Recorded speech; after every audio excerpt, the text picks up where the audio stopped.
Little Angels Public Higher Secondary School में आप सभी बच्चों का हार्दिक हार्दिक स्वागत। हाँ बच्चों, आज हम पढ़ेंगे कक्षा फोर्थ का पाठ 2। पाठ का नाम है जंगल का तोता। हाँ बच्चों, ठीक है, बहुत अच्छी कहानी है। सुनोगे आप? चलो मैं आपको सुनाता हूँ। काशी की पवित्र नगरी में एक पंडित रहते थे। उन्होंने एक तोता पाल रखा था। तोता पिंजरे में रहकर उनका दिया खाना खाता और उन्हीं की जबान में घर वालों से बातें करता। एक दिन एक जंगली तोता आकर उसके पिंजरे में के सामने बैठ गया। तोता बोला, क्यों भाई, तुम कौन हो? तुम्हारी सूरत तो मेरे जैसी है, परंतु स्वभाव बिल्कुल अलग है। तुम तो यहाँ कैद में रहकर भी प्रसन्न हो। पिंजरे के तोते ने उत्तर दिया, मैं तुम्हारा ही भाई हूँ। मेरा रंग तुम्हारी तरह हरा है और चोंच लाल है। अंतर केवल यही है कि तुम जंगल में रहते हो और मैं इस मकान में। मेरा मकान मजबूत है, मैं यहाँ पूर्णतः सुरक्षित हूँ। जंगल का तोता बोला, लानत है तुम पर, तुम्हारी आज़ादी का रंग मर चुका है। तुम्हारी आंखें अंधी हो गई है, वरना तुम इस पिंजरे की प्रशंसा ना करते। इस पिंजरे में ने तुम्हारे शरीर को ही नहीं, आत्मा को भी कैद कर रखा है। मैं जंगल से तुम्हें यही बताने आया हूँ कि तुम बहुत अभागे हो।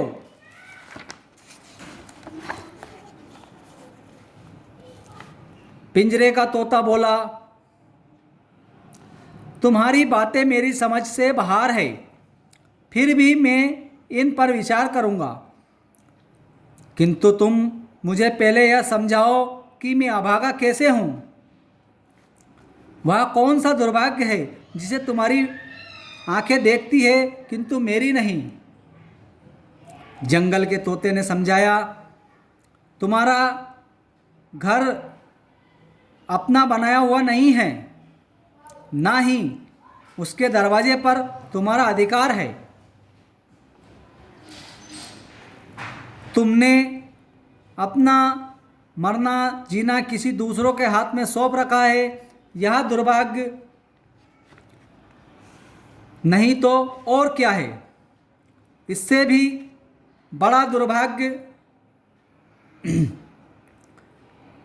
तो तुम्हारा यह है कि तुमने कभी खुले आसमान में पंख नहीं फैलाए और ना ही कभी खुली हवा में सांस ली है।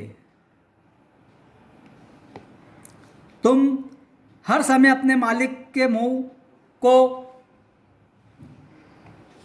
की तरफ देखते रहते हो। तुम्हारी मर्जी वह है जो तुम्हारा मालिक चाहे। तुम्हारा मालिक और तुम्हारा यह पिंजरा ही तुम्हारी सबसे बड़ी मुसीबत है। पिंजरे का तोता इतनी सारी बातें सुनकर भौचक्का रह गया। उसने जंगल के तोते से कहा, मैं तो समझता हूँ कि मेरा मालिक मुझ पर मेहरबान है। मेरा यह सौभाग्य है कि उसने मेरा यह घर बना दिया है, वरना कौन मुझे पानी पिलाता, कौन मुझे चना खिलाता, कौन रात में जाड़े और अंधेरे में मेरी रक्षा करता। मेरे पड़ोस में बिल्लियाँ बहुत है, जिनके मुंह में दांत है, पंजों में नाखून है, दिल में बेरहमी है। दिल में बेरहमी है, वे मुझे खा जाती। जंगल का तोता उनकी बातें सुनकर जोर जोर से हंसा और बोला, तुम यहाँ क्यों नहीं समझते कि तुम यहाँ कैद हो? तोता बोला, मैं कैद कैसे हूँ? मैं जब चाहूँ पिंजरे में घूम सकता हूँ, मुझे कोई नहीं रोकता। मेरे पिंजरे में मेरा राज्य है, फिर मैं क्यों मान लूँ कि मैं गुलाम हूँ और मेरा पिंजरा कैद खाना। जंगल के तोते ने उसे समझाया, तुम गुलाम इसलिए हो कि मालिक की बात सुनते हो और उसी की बोली बोलते हो। एक दिन अपने मालिक की बात ना सुनकर अपनी बोली बोलकर तो देखो। पिंजरे के तोते ने उसे आश्वासन दिया कि आज वह किसी की बात नहीं मानेगा, केवल अपने ही मन की बात सुनेगा, अपनी ही बोली बोलेगा जो उसके अपने माँ बाप बोलते थे। इसके बाद जंगल का तोता दूसरे दिन आने का वायदा करके चला गया। पिंजरे का तोता हैरान था, यह हैरानी उसके दिल, दिमाग और आंखों की पलकों पर छाई हुई थी।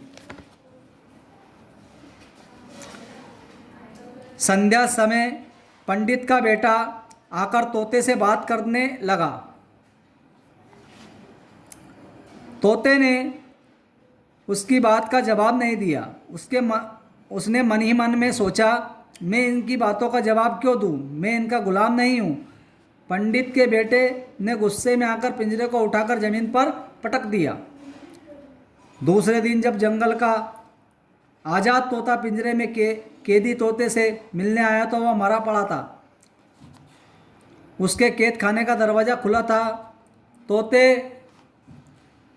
ने अपनी जंगली बोली में कहा, जब तुम गुलाम अपने मालिक की बात नहीं सुनते तो उसका यही हाल होता है।